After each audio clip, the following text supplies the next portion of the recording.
Ok, meus queridos e minhas queridas, vamos lá? Agora, no nosso segundo encontro, nós vamos aplicar as palavras que a gente aprendeu no primeiro encontro, tá bom? Então, vamos começar com: não pinto o que vejo, mas o que sinto. Essa frase, né, foi do nosso querido Van Gogh, né?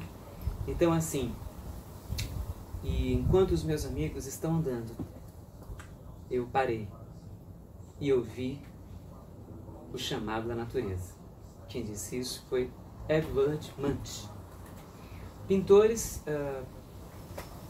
nascidos em períodos distintos, mas agora a gente vai fazer o seguinte, tá? Vamos primeiro pensar nas composições de suas obras, nos elementos de composição de suas obras. Se vocês observarem, os elementos que eles usaram foram cores muito fortes mesmo, né? Bem contrastantes, de contrastes bem intensos, cores frias e quentes. Se vocês bem observarem, suas linhas e seus traços tinham bastante movimento. Perceberam aí a intextualidade na forma da composição dos elementos? Nós vamos caminhar, né, para ver se existe alguma semelhança nos seus conteúdos. Primeiro, vamos falar um pouquinho, já falamos um pouquinho de forma, né? Vamos ver se os seus textos têm alguma coisa, se os seus temas, se os seus conteúdos têm alguma coisa de parecido. Eu coloquei esses dois quadros lado a lado de propósito, né? Primeiro a gente vai falar um pouquinho sobre o Van Gogh, né? O trabalho do Van Gogh vai surgir entre finais do século XIX, né? Ainda na aurora do modernismo. E vamos agora para o contexto da vida do Van Gogh, para a gente, né? O que é o contexto? O tempo em que ele viveu, o espaço em que ele viveu, o espaço social, família, enfim, né? A gente vai dar uma olhadinha nisso, no contexto dele, para poder entender a sua obra e depois ver se ela chega para o nosso contexto, tá bom? E aí o Van Gogh, ele sempre teve problemas de socialização com a família. Seu pai era pastor calvinista, ele tentou seguir os passos do pai, sem muito sucesso. Depois foi trabalhar na galeria do tio, também não teve muito sucesso. Tentou outras questões, ser professor ainda, e também não teve muito sucesso, né? Van Gogh era um homem de sentimentos muito intensos, né?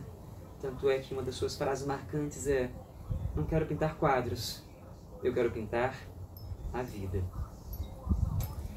E a sua relação mais forte, né, assim, mais intensa e mais duradoura, ou pelo menos a que mais durou, né, foi com Theo, seu irmão caçula, que sempre foi a pessoa que financiou a obra do Van Gogh e que também teve um carinho imenso, né?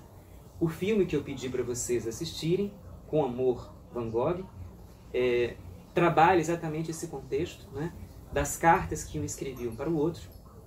Depois a esposa do Theo lançou todas essas cartas e transformou num livro, que posteriormente, né, olha só, lá do século XIX, chega para a gente agora com as nossas tecnologias em forma desse filme belíssimo, né, essa obra muito bonita, que é uma das perguntas que eu faço: quais dois tipos de linguagens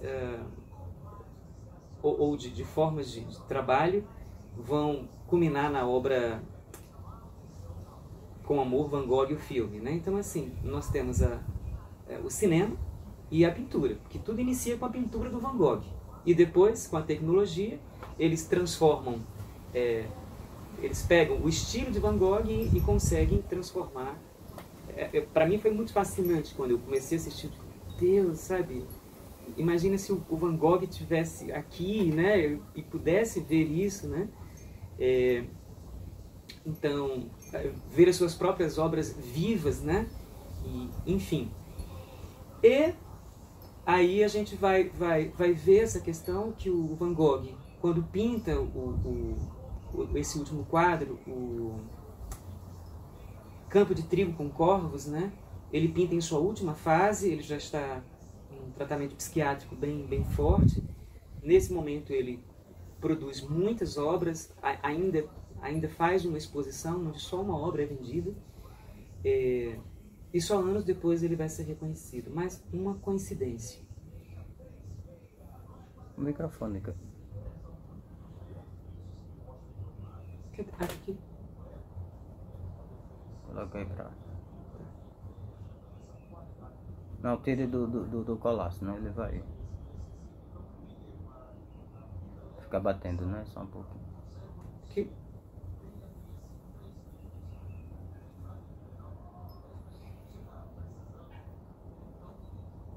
Uma coincidência.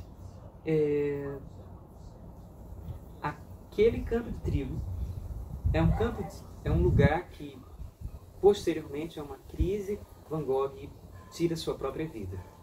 Se vocês observarem bem direitinho, a linha, ou seja, que forma o caminho, é interrompida. Ela não vai até o fim, ela não tem uma ideia de contínuo, né? O trigo cresce ao redor e é como se a linha do caminho fosse interrompida, parada. Agora vamos falar um pouquinho sobre o Edvard Munch, né? Contexto, Van Gogh holandês, finais do século XIX, a aurora do modernismo, que é um movimento que está tentando romper com a estrutura clássica, né?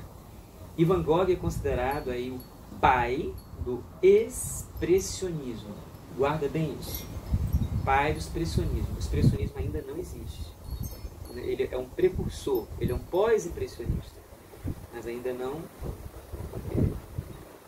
não se caracterizou a repetição disso ou a estruturação disso para se transformar em estilo.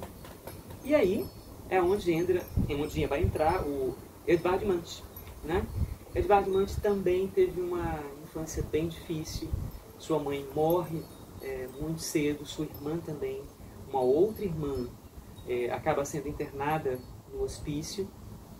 Ele acaba convivendo com um pai religioso bem radical, e todos esses elementos trazem uma combinação muito difícil para Edvard Munch, né? E que vai encontrar na pintura uma busca de se auto-interpretar, de falar de suas emoções. Naquele momento, naquela ponte, se vocês observarem bem a pintura, tem duas pessoas lá na frente, né?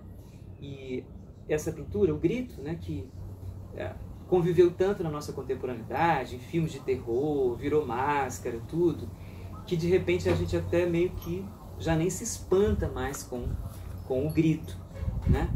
Então a gente vai já conversar um pouquinho sobre contexto, tá? Nesse sentido. E aí o Edvard Munch vai fazer 3 versões desse mesmo quadro, né? E na última versão ele vai deixar esse poema escrito, né? Que os amigos continuam seguindo, mas ele para e ouve um forte chamado da natureza. A última figura já tem uma distorção humana, né? Assim, a gente já não reconhece mais exatamente um ser humano, porque os olhos já são vazados, já não tem o nariz, é uma espécie de espectro, né? E ele pinta um grito, que seria um som, né? Um som que expressa uma fortíssima emoção humana. Ele vai e traz uma forma. Olha aí, forma e conteúdo. O que era o conteúdo? O grito, o desespero, a angústia, a dor, o medo, né? E o Edvard Munch consegue dar forma, né? Através das cores daquele ser espectral, ele nos traz isso. E uma das grandes... E aí, nesse momento, que é inaugurado, de uma certa forma, é o Edvard Munch, né, que é alemão, norueguês, que vai realmente iniciar o que nós chamamos hoje de expressionismo, né? E então a gente vai ver agora as características, né? Tratando de estilo, qual é o que marca o estilo expressionista, né? A intensidade, né, de cores, a liberdade de deformação, de desconstrução, né? A ruptura com a ideia da beleza segundo o modelo clássico, né? Uma outra questão são o foco nas emoções humanas, né? E principalmente nas emoções mais sombrias, né? E aí é bem interessante a gente tá percebendo essa relação. Isso depois vai para a dança, depois vai para o teatro, ou seja, essa maneira. Agora, uma coisa interessante. A forma no expressionismo muda. Ela ganha uma liberdade de deformar a figura, os espaços, né? Mas algo continua. A questão humana, que é uma questão que vem lá do humanismo, né? Que o Renascimento traz, né? Que é tratar dos sentimentos humanos, das questões humanas. E olha aí que interessante a questão da intertextualidade, né? Os textos parecem ter formas diferentes. No entanto, os seus conteúdos podem ter similaridades e falar sobre as mesmas questões. Daí, eu trouxe a pergunta, né, sobre a banalidade do grito, ou mesmo um grito que você não escuta, né, que você vê o grito, mas você não escuta. E aí uma das perguntas que eu fiz, tratando de contexto, né, que a gente viu no contexto deles, essa obra, as duas obras falam de questões particulares dos artistas, mas até onde esse particular pode se tornar universal. Até onde esse texto que ele escreveu dele pode nos traduzir, né, migrando no tempo e no espaço. Pergunta para você refletir em termos de contexto. Você acha que no mundo contemporâneo e nos nossos dias atuais, o grito, esse grito que é uma imagem de terror, mas que ninguém ouve, ainda pode nos representar? Pense nisso. Daqui a pouco, no próximo encontro, a gente vai ver o expressionismo aqui no Brasil.